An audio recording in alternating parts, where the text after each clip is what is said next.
السلام عليكم ورحمة الله وبركاته. متابعينا الكرام في كل مكان. نبدأ أخبارنا طبعا بالنادي الأهلي. النادي الأهلي بدأ النهاردة معسكر مغلق، هيكون إن شاء الله الأربع والخميس قبل مباراة صن داونز المرتقبة يوم الجمعة.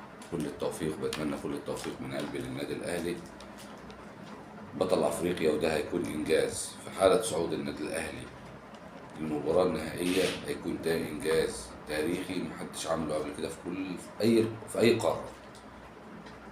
النادي الأهلي هيكون صاعد للمرة السادسة على التوالي، ده هيكون إنجاز تاريخي غير مسبوق.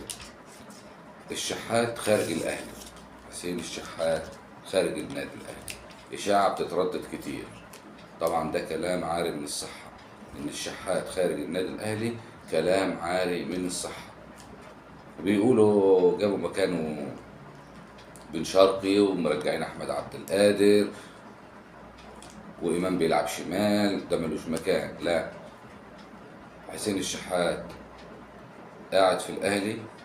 حسين الشحات النهارده الاتحاد الدولي الفيفا عمل على موقعه الرسمي، نشر فيديو لأكتر لاعبين سجلوا في كأس العالم، نسخة كأس العالم للأندية.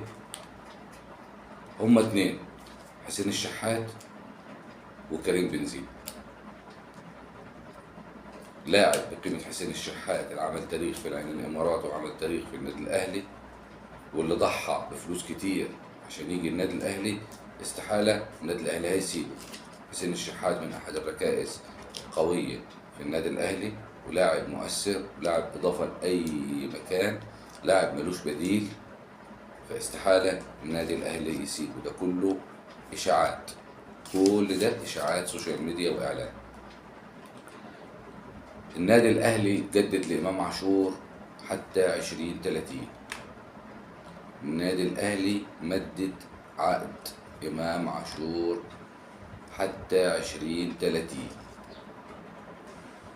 طبعا عقده هيخلص في موسم 26-27. النادي الأهلي جدد له 3 سنين تاني. الموسم اللي هيبدأ إن شاء الله السنة الجاية هتبقى الزيادة خفيفة، يعني زيادة صغيرة. الموسم اللي بعده هتبقى زيادة أكبر سنة. الزيادة الكبيرة في بداية تمديد العقد، بس هو خلاص في شرط جزائي 4 مليون دولار في عقده. النادي الأهلي عنده صحوة إدارية، واحنا تعودنا ان احنا نتكلم بصراحة. في عقود كتير من اللعيبة بتنتهي، زي أكرم توفيق، زي عمرو السولية، زي رامي ربيعة. اللعيبة اللي انت بتدي مجال للأندية ان هي تفاوضهم وتتكلم معاهم، وفي إغراءات كتيرة انت بتحط نفسك في محط مش كويس. فالنادي الأهلي بدأ يفوق.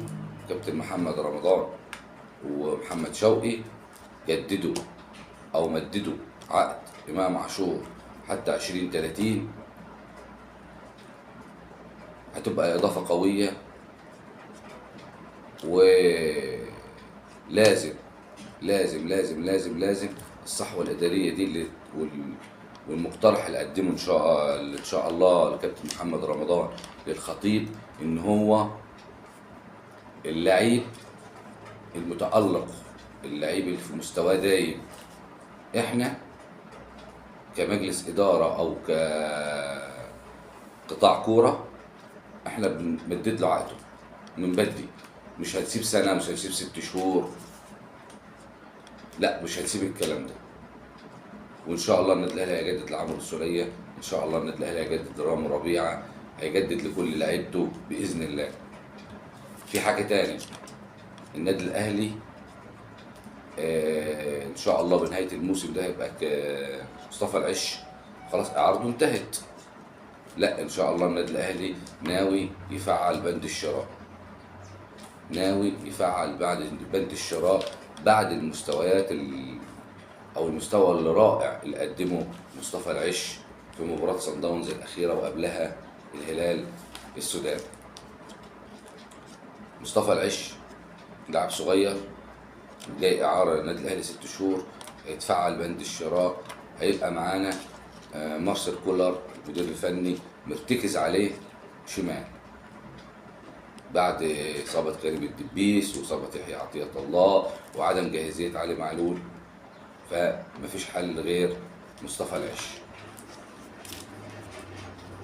طبعا النادي الاهلي وصل له امس فعلا امبارح 2.5 مليون دولار، 2.5 مليون دولار من الفيفا. النادي الاهلي خزينته انتعشت وجايه في توقيت صفقات، يعني جايه في توقيت ممتاز. دول مكافأة رسمية للتتويج بكأس ال3 قارات اللي كان على حساب العين الإماراتي. ألف مبروك للنادي الأهلي وخزينته، ونتمنى دايما نسمع الأخبار الحلوة عن النادي الأهلي. الكابتن الخطيب قبل المعسكر المغلق اجتمع باللعيبة، اجتمع بالجهاز الفني، اجتمع بالإداريين، وعمل مكافأة في حالة الصعود ونعدي مرحلة صن داونز. كل لاعب هياخد 500,000 جنيه، 500,000 جنيه. وحالة التتويج بالبطولة هيكون إن شاء الله إن شاء الله إن شاء الله المكافأة تزيد عن 1,000,000 جنيه. المكافآت هتزيد عن 1,000,000 جنيه في حالة التتويج. وادي الخزينة دخلها امبارح 2.5 مليون دولار، يعني لو ضربنا في 50 ما يوازي 150 مليون أو 125 مليون جنيه. للناس اللي بتقول النادي الأهلي بيجيب فلوسه منين؟ طبعا الموضوع ده احنا اتكلمنا فيه كتير. نادي بيفوز ببطولات، يعني في الشركة الأيام اللي جاية أو خلال الشهر 5 اللي جاي النادي الأهلي هيعمل أكبر عقد رعاية يكاد يكون في تاريخ أفريقيا، مش في تاريخ مصر، يكاد يكون في تاريخ أفريقيا. الأرقام هتتجاوز 12 مليون دولار، تتجاوز 12 مليون دولار، و10 مليون دولار من المشاركة في كأس العالم، يعني 22 مليون دولار هيدخلوا خزينة النادي الأهلي. نمسك الخشب، إدارة عارفة تشتغل، إدارة شغالة صح، إدارة الإدارة بتاعت النادي الأهلي شغالة عمل مؤسسي. مش بطلع أتكلم في الإعلام، مش بطلع أقول والله في ناس هتزعل، مش بطلع أتكلم، مش بطلع أقول، مش بتكلم وما أعملش. لا، النادي الأهلي يعمل في صمت، النادي الأهلي يعمل عمل مؤسسي. أخبار الأهلي لسه مستمرة، وإن شاء الله انتظرونا غدا في أخبار جديدة بإذن الله. والسلام عليكم ورحمة الله.